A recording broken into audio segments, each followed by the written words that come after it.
തെക്കൻ കേരളത്തിൽ കനത്ത മഴ. അപ്പർ കുട്ടനാട്ടിൽ വ്യാപക കൃഷിനാശം. അച്ചൻ കോവിലാറ്റിൽ ജലനിരപ്പ് ഉയർന്നു. സന്നിധാനത്തും കനത്ത മഴ. തെക്കൻ തമിഴ്നാട്ടിലും ജനങ്ങൾ വലയുന്നു.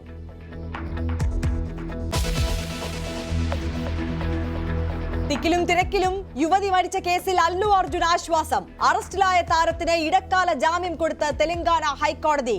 കേസ് നിലനിൽക്കുമോ എന്ന് കോടതിക്ക് സംശയം. പോലീസിന്റേത് അധികാര മേൽക്കോയ്മയെന്ന് പ്രതിപക്ഷം.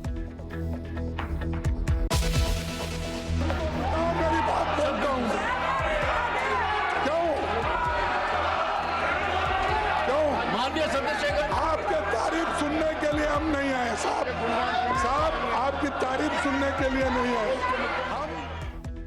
ജഗ്ദീപ് ധൻഖറിനെതിരെ പ്രതിപക്ഷം.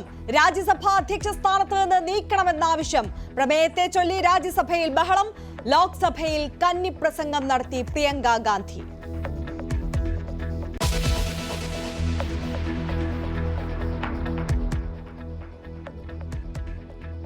ലോക ചെസ് ചാമ്പ്യൻഷിപ്പ് കിരീടം ഏറ്റുവാങ്ങി ഗുകേഷ്. അഭിനന്ദന പ്രവാഹം തുടരുന്നു. ഇന്ത്യ ഓസ്ട്രേലിയ 3ാം ടെസ്റ്റ് നാളെ മുതൽ. വിജയവഴിയിൽ തിരികെ എത്താൻ ടീം ഇന്ത്യ.